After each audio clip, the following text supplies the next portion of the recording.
Muy buenas noches, mi nombre es Francisco Daniel Pérez Mayoral, alumno de la Universidad Abierta de Distancia de México. En esta ocasión voy a presentar un examen de evidencias extraordinario de la materia de Anatomía y Fisiología 1. Para esto se nos solicita tener evidencias las cuales van a ser un documento previamente contestado, donde vamos a incluir modelos anatómicos que ahorita se van a exponer junto con un gráfico de algunos de los temas. Son tres de los sistemas de los cuales vamos a hablar. Vamos a iniciar con el sistema nervioso, después vamos a seguir con el sistema genitourinario y por consiguiente, y por último, vamos a conseguir con el sistema endocrino. Para esto es necesario saber y demostrar el logro obtenido sobre estos sistemas.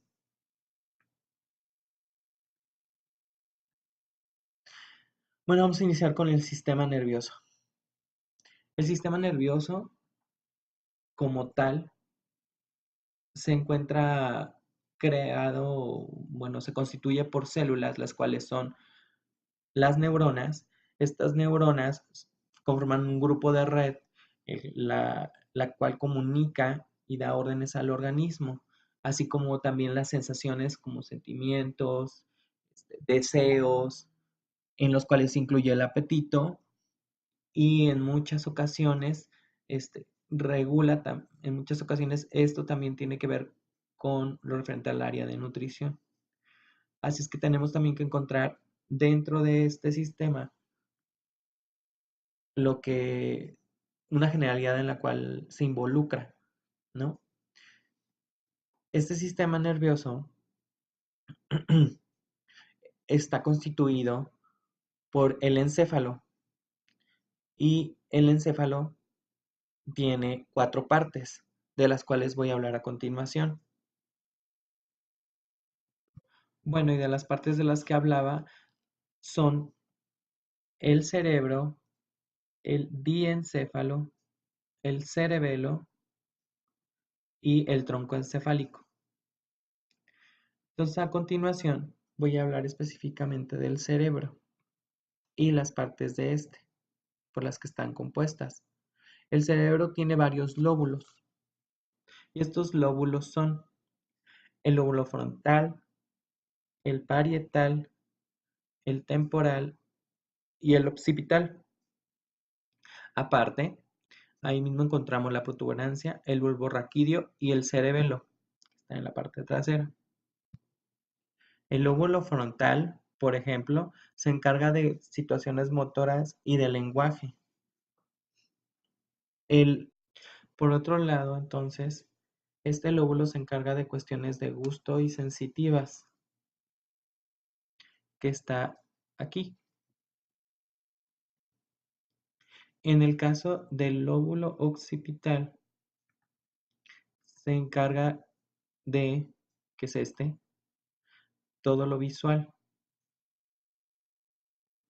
En el caso del lóbulo temporal, se encarga del olfato, bueno, de todas las situaciones de sensaciones de olfato y auditivas. En el caso del cerebelo, que está aquí, es esta partecita preciosa, ¿ok? El 8, se encarga de todo lo que ver con los movimientos y es el cual nosotros como seres humanos podemos de mantener de pie o tener equilibrio. Para esto vamos a seguir con otras partes, por lo menos hasta lo que llevamos, nos damos cuenta que cada una de las partes del cerebro se dedica a una función en específica y una tarea en específica. Algunas de ellas van comunicadas y lo vamos a ver más adelante. Como lo mencioné anteriormente, el encéfalo tiene otras partes. Una de estas, bueno, es el diencéfalo. En el diencéfalo vamos a encontrar uno de los de las partes que es muy, muy importante, el cual es el hipotálamo, pero también encontramos al tálamo, el cual vamos a encontrar por aquí, que este es el tálamo, y el hipo que es pequeñito, pero está por aquí, ¿sí? Y tienen tareas específicas y muy importantes para el ser humano, sobre todo con toma de decisiones y sobre todo lo que tiene que ver con hormonas. Es por ello que el hipotálamo a mí me parece que es el que regula o logra esa balanza interna entre la realidad que tiene el ser humano y lo que tiene que ver con nuestro organismo. Por eso es tan importante. Aparte que tiene muchas funciones, pero esa en específico, a la que llamamos homeostasis. Es por ello que las áreas y núcleos del hipotálamo, en este caso que muestro de este lado, son importantes porque ahí es donde se segregan todas las hormonas y con ello se logra tener un control o un descontrol del organismo. Sobre todo lo que tiene que ver con hambre y saciedad, que voy a hablar más adelante, es ahí donde se logra la comunicación entre el estómago y sobre todo los deseos y que todo tiene un porqué bioquímico. En el caso del mesencéfalo, que es tiene que ver con las acciones ah, musculares y también las reacciones del mismo cuerpo en los movimientos, pues sobre todo por el movimiento del músculo y por eso es de suma importancia. Es por ello que el mesencéfalo participa en la actividad subconsciente. Debajo de este se encuentra el bulbo raquídeo, el cual une junto con el puente, este es el bulbo raquídeo, el puente, y este se une con la media espinal que es acá, no aquí, porque está un error ahí de dedo. Y esto, gracias a esto, se puede lograr ciertas funciones vitales, que digo, su función vital más bien principal es ayudar en la función respiratoria, en los latidos y en cuestiones cardíacas, de ritmo cardíaco y lo que tiene que ser con cuestiones vasculares. Bueno, y por consiguiente, hablaré de los pares craneales, que son los que se encargan, bueno, estos se dividen en dos partes. Es por ello que estos son sensoriales, bueno, son nervios craneales y estos pueden ser sensoriales, mixtos o motores o de motor. Estos vamos a compensar con el número uno que son los ópticos que están aquí y aquí, no aquí, aquí no van. Este nervio óptico se origina por unas fibrillas que ustedes están viendo aquí, las cuales vienen, que se comunican por el medio del agujero óptico, los cuales nos van a, a crear por medio de una fusión con el quisma óptico y con eso vamos a generar la vista. El segundo es el nervio olfatorio. El segundo, como dije, es el olfatorio, que este es meramente sensorial y este empieza por la mucosa olfatoria y termina en el lóbulo olfatorio. La hipófisis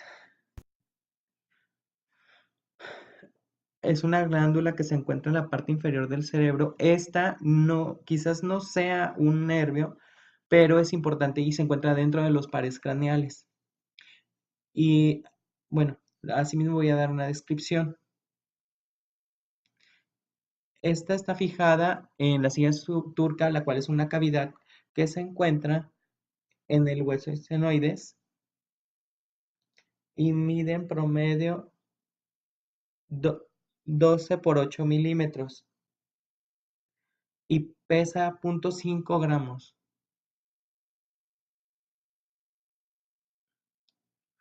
Y esta está relacionada de forma cercana con el hipotálamo. Se encarga de supervisar las actividades de las demás glándulas y su trabajo es segregar hormonas, por lo cual es de mucha importancia porque estimula muchas diferentes glándulas del cuerpo. Y en el número 4 encontramos al troclear o patético. Pues sí es un nervio. Este es un nervio que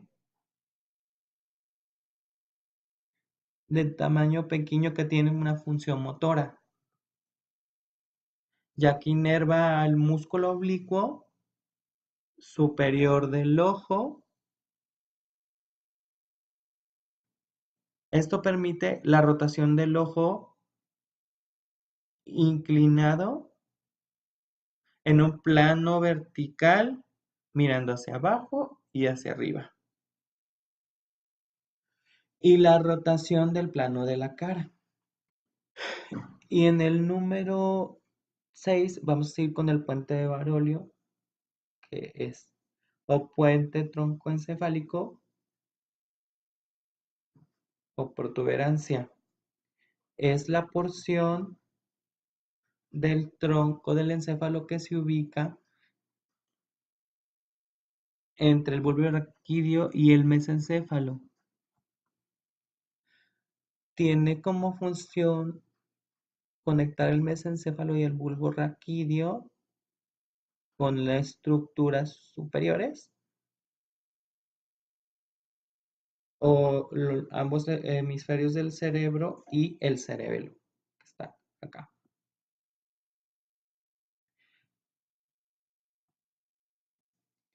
Vamos con el bulbo raquídeo, que es el número 7, que es este. Bueno, continuamos con el bulbo raquídeo, que es el número 7. También conocido como médula oblonga. Es el más bajo de los 3 segmentos del tronco del encéfalo y se sitúa entre el puente troncoencefálico por arriba y la médula espinal por abajo. Presenta la forma de un cono truncado de vértice inferior y creo que mide 3 centímetros de longitud, más o menos. Y pues sus funciones son transmitir los impulsos de la médula espinal al, al encéfalo. Y ahí mismo se controlan las funciones cardíacas y respiratorias, gastrointestinales y gastrovasoconstrictoras. Entonces, de ahí vamos a seguir con la médula espinal, que es el número 8. Y esta sostiene el cerebro y funciona como la unión entre la espina dorsal y el cerebro. Su función es controlar la mayor parte de las funciones del cuerpo y la mente. Seguimos con el hipogloso. Este proporciona inervación motora a los músculos de la lengua y otros músculos linguales y es importante en la deglución y en la articulación de sonidos. Se localiza en el canal del hipogloso. Seguimos con el nervio espinal. Este se ubica en el agujero yugular. controla los músculos esternomastoideo y trapecio.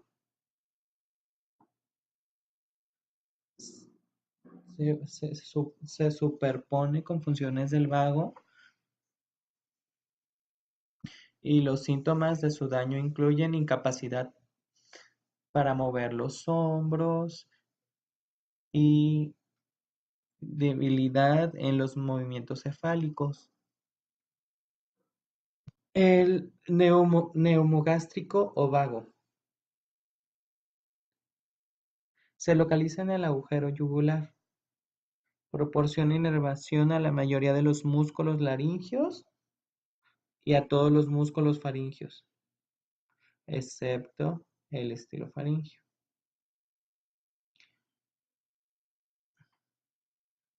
Lleva fibras parasimpáticas a las proximidades de todas las vísceras abdominales, por debajo, por debajo. El auditivo. Este se encarga por... Entonces este se encarga de llevar los impulsos que van desde el oído y todos sus órganos hasta el cerebro y decodificarlos ah, para la percepción, para la recepción de sonidos. Nervio facial. Este recorre el canal auditivo interno hasta el canal del facial y sale por el agujero estilomastoideo. Lleva la inervación motora a los músculos encargados de la expresión facial. Recibe lo- recibe los impulsos gustativos de los dos tercios de la lengua, anteriores de la lengua, y proporciona inervación secretomotora a las salivales y a la glándula lagrimal.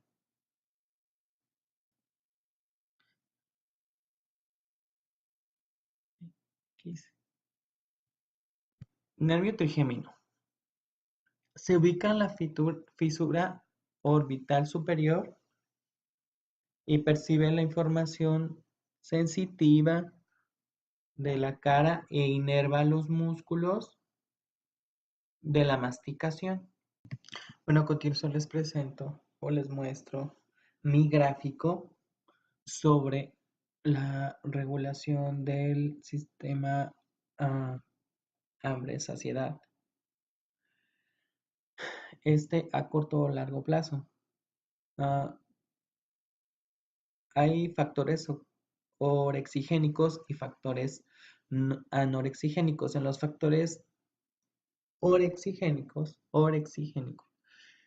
existen factores neurosensoriales, factores gastrointestinales, factores metabólicos y señales de moléculas periféricas, señales de moléculas centrales.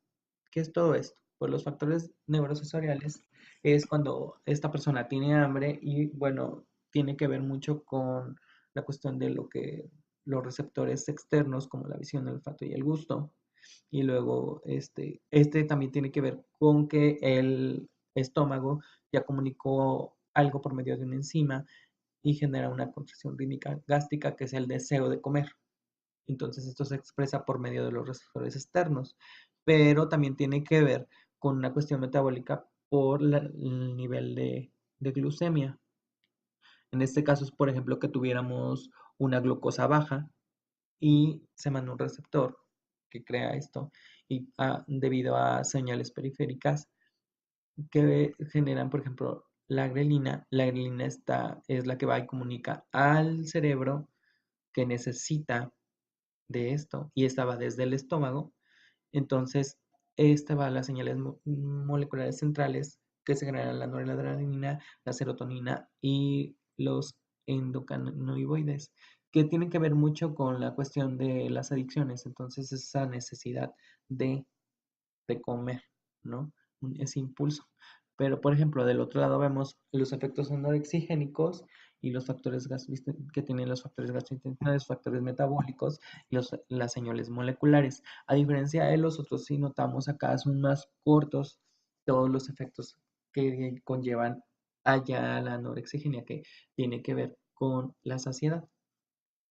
No en este caso de los factores gastrointestinales, son receptores mecánicos y los receptores químicos y donde intervienen las señales de saciedad que vienen desde el hígado, porque también ahí tiene que ver cómo está la glucosa. Si la glucosa ya está alta, pues bueno, ya hay una señal que está mandando hacia el vago y después ahí se genera otra señal también por el lado de una distensión porque ya creció el estómago, ya no hay necesidad de comer. Entonces, y hay una situación de metabolismo energético y eso da liberación de CK y también tiene que ver con las cuestiones medulares cervicales y ya de ahí nos vamos a ir a los factores también que tienen que ver con los factores metabólicos que tienen que ver con el índice metabólico nuevamente y la concentración de metabolitos y se ve a señales de adiposidad en la grasa. Como hablé anteriormente, el hipotálamo tiene una gran importancia para ciertas cuestiones de orden, de deseo y de manejo de hormonas. En este caso, hay una intervención muy importante para este proceso de el hambre y la saciedad. Es esto debido por ciertos tipos de células que ya mencioné anteriormente. Estas células neuronales, en este caso, son que, que no lo especifique por los efectos orexigénicos y anorexigénicos, y las cuales son de gran importancia. Por ejemplo, en el caso de los sobreexigénicos, la, neu- mm, el neuropéptido Y es el que genera esta situación de la necesidad de hambre. Y por otro lado, la melocortina es la célula que genera esa sensación de saciedad, de ya estar satisfecho. Pero, como expliqué hace rato, tiene todo un proceso que se lleva a cabo desde el deseo de comer, en el caso de la glialina que sale del estómago y que lleva esta comunicación al neuropéptido Y que va comunicado con el péptido Y, que anteriormente era un péptido Y, se transforma al momento de llegar al cerebro y el péptido estaba en el colon. Bueno, y en el caso te puedes dar cuenta, o sea, que tanto la insulina como la leptina tienen mucho que ver con el nivel en el que ya está uno satisfecho. En el caso de la insulina, entre menos insulina tenemos, mayor cantidad de ansiedad o ganas de comer, llega a esa orden de generar la glialina. Y en el caso de que tuviéramos mayor cantidad de insulina, pues en ese caso el mismo organismo se le comunica, pero en este caso va al lado de la célula anorexigénica y ahí lleva esa información y le dice ya estoy satisfecho, pero cuando no es menos va del otro lado del neuropéptido Y. Y en el caso de leptina igual, la leptina aumenta porque es una señal de adiposidad y eso se debe por la gran cantidad de tejido adiposo o graso. Esto, como dije, solamente sucede en personas sanas, ¿no? Bueno, esto sería todo por el parte del sistema nervioso y continuamos con el siguiente sistema. El sistema genitourinario se, se encarga de eliminar de la sangre principalmente un tipo de desecho al cual se le denomina urea, urea. Y este se produce cuando los alimentos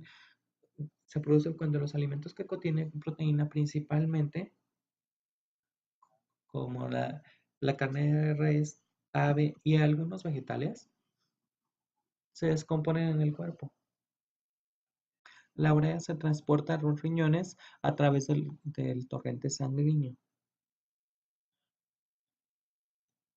Los riñones son órganos que se pueden distinguir porque tienen quizás la forma de un frijol o un haba y son más o menos del tamaño de un puño.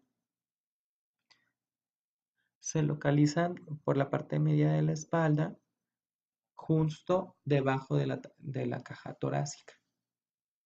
Los riñones eliminan la urea del cuerpo a través de las nefronas, que son unidades minúsculas de filtrado. Desde los riñones la orina viaja a la vejiga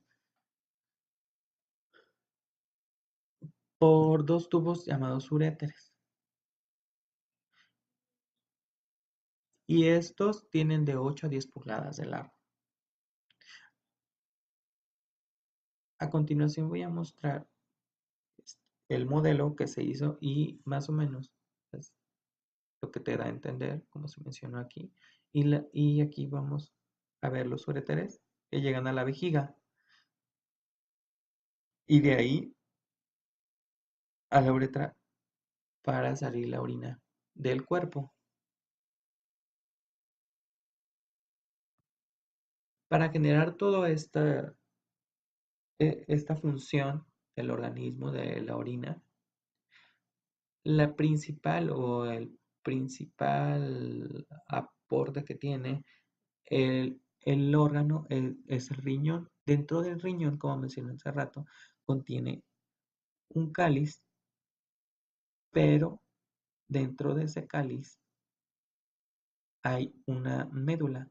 Esa médula contiene una pequeña nefrona,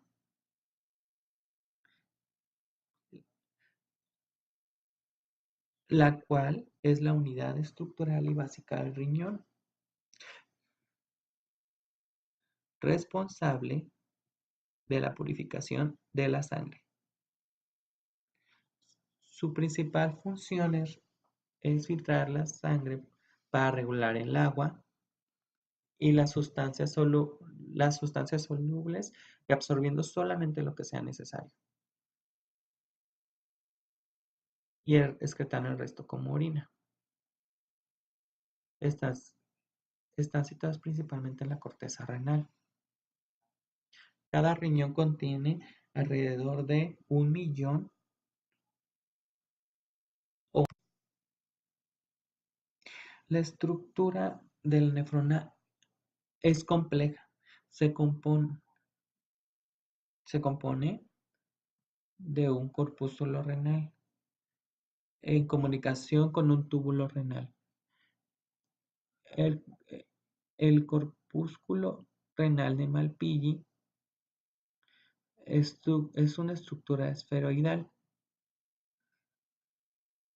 constituida por la cápsula de Bowman, que es esta, y el ovillo capilar contenido en su interior, que es este, llamada glomérulo.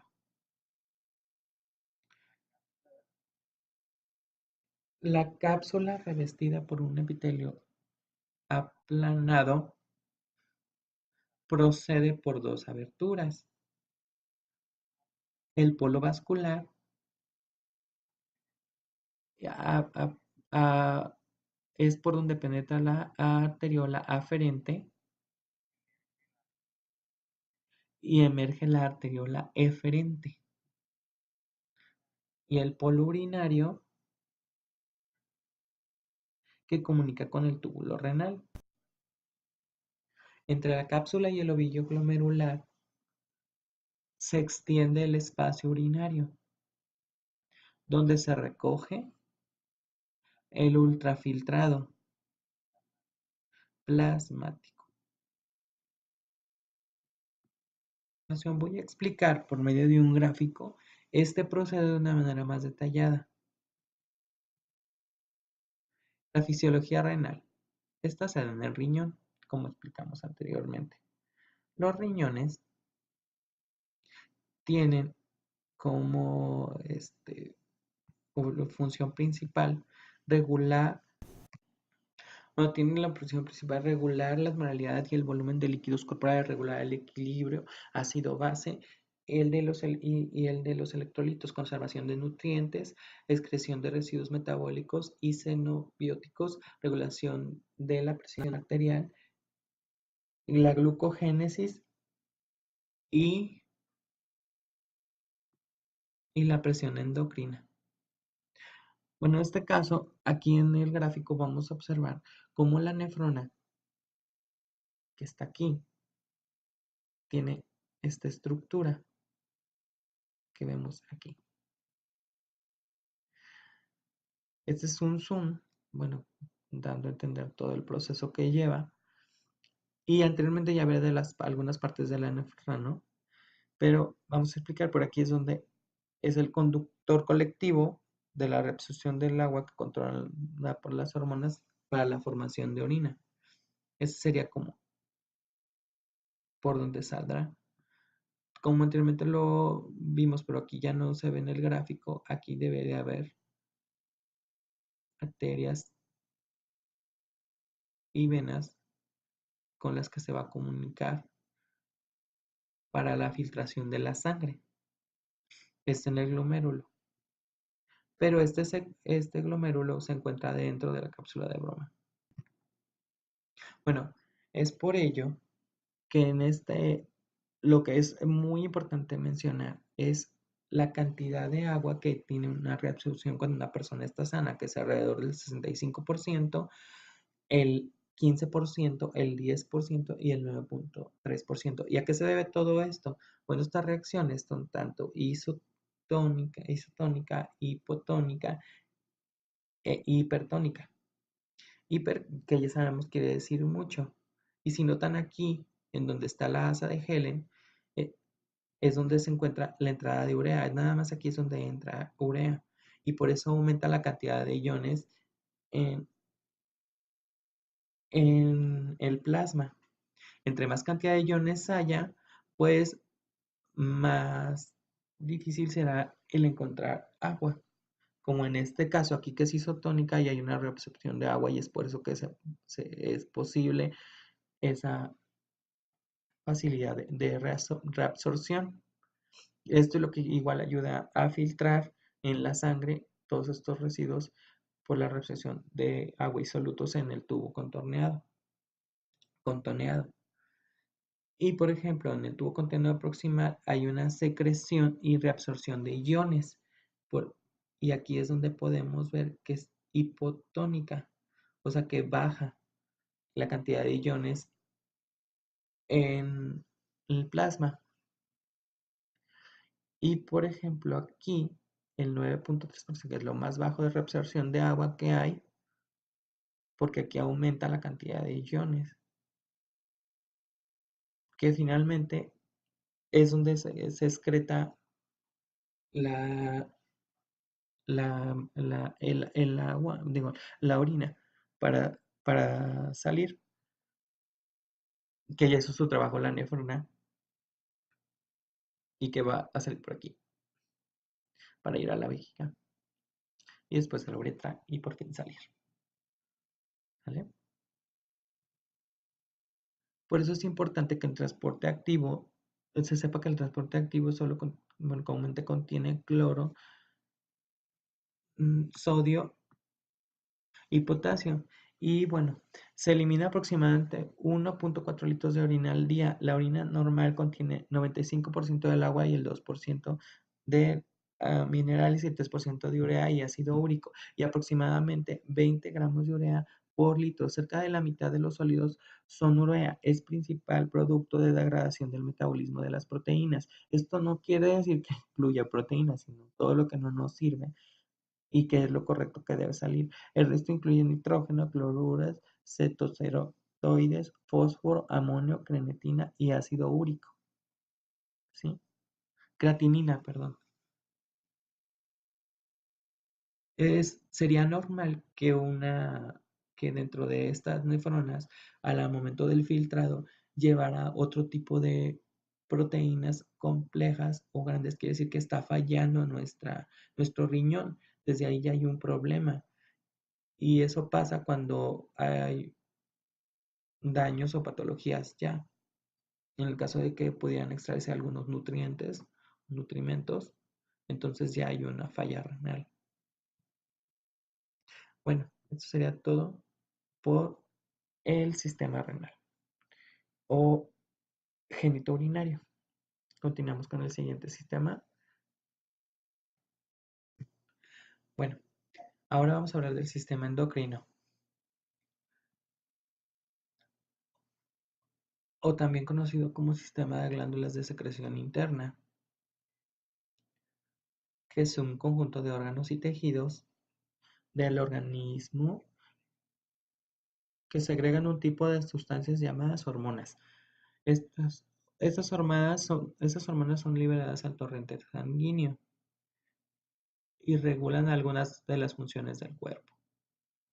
Las hormonas decretadas por las glándulas endocrinas regulan el crecimiento, el desarrollo y las funciones de muchos tejidos y coordinan los procesos metabólicos del organismo. El sistema endocrino está constituido por, un- por una serie de glándulas carentes de ductos, un conjunto de glándulas que envían señales químicas mutuamente, son conocidas como eje. Un ejemplo de un eje el, el hipotalámico, hipoficiario, adrenal.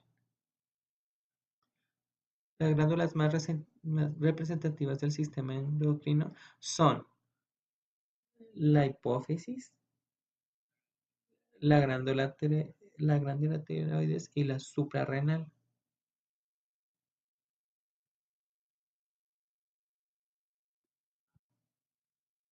Ahora vamos a hablar sobre las hormonas que se secretan que, que por cada glándula.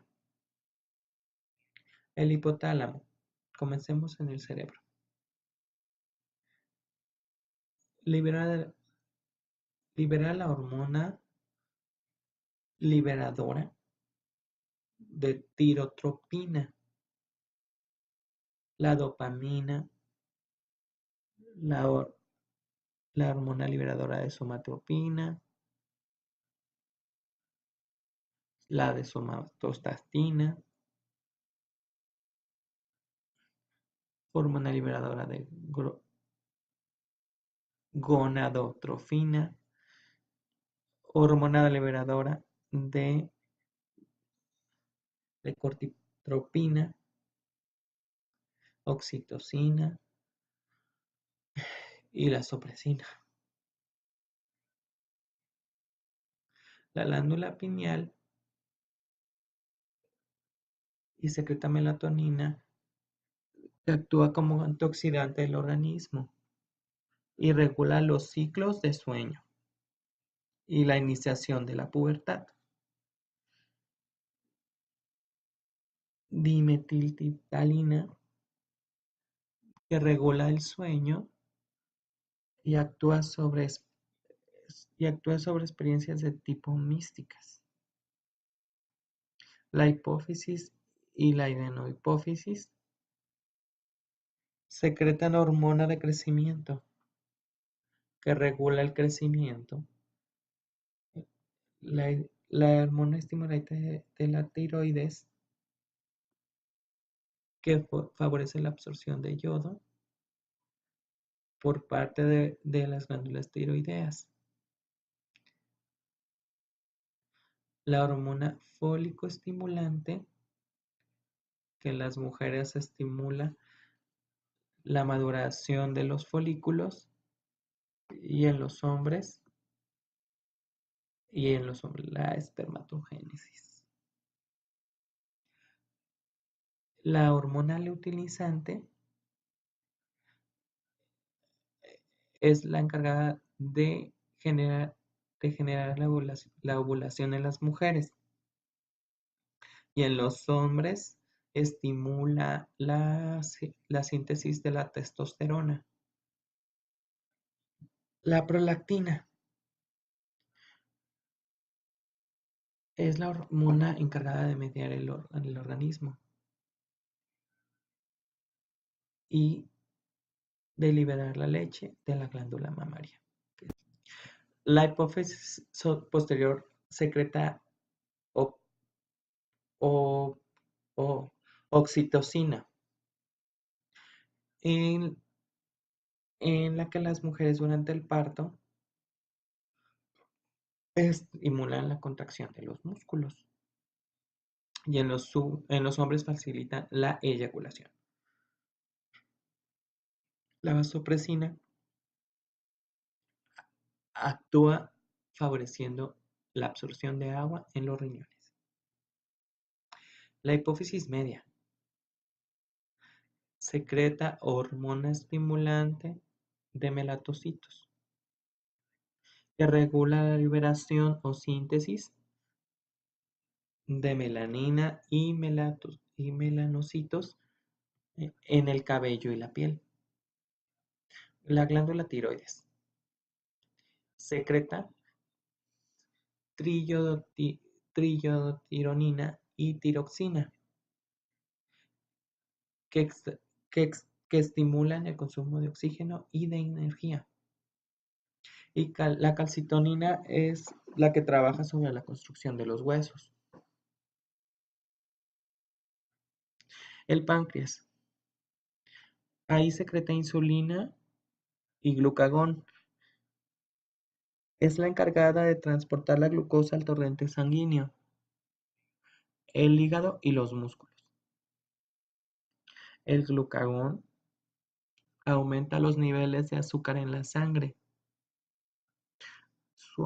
Somatostatina frena la liberación de insulina y glucagón. Suprime la acción secretoria del páncreas.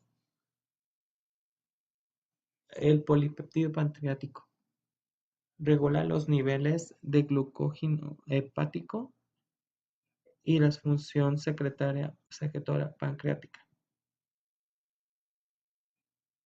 La glándula suprarrenal secreta hormonas esteroides y sobre la corteza adenal glucocorticoides que inhiben la asimilación de glucosa en los músculos y tejidos y fomentan la degradación de ácidos grasos en el tejido adiposo. Los mineralocorticoides favorecen la reabsorción de sodio por parte de los riñones. Sobre la médula adrenal, la adrenalina, que dilatan las pupilas, anula o suspende los procesos digestivos, aumenta la frecuencia cardíaca, regula el suministro de glucosa y glucógeno a los músculos y el cerebro. La noradrenalina aumenta la frecuencia cardíaca y regula el suministro de glucosa y oxígeno en los músculos y el cerebro. La dopamina aumenta la presión arterial y la frecuencia cardíaca. Encefalina regula o suprime la respuesta, el dolor. En los testículos secretan andrógenos, que son testosteronas, esteroides sexuales, y este aumenta la masa muscular y la fuerza, el estradiol y la inhibina. En los ovarios se secreta progesterona, estradiol, y en el caso de la progesterona posee múltiples funciones durante el embarazo y tiene un efecto antiinflamatorio. La androstenediona produce los estrógenos y los estrógenos aumentan el recuento de plaquetas, realizan balance de fluidos y regulan la retención de agua y sales, aumenta los niveles de HDL y disminuye los niveles de LDL. Sería todo por mi parte. Muchas gracias.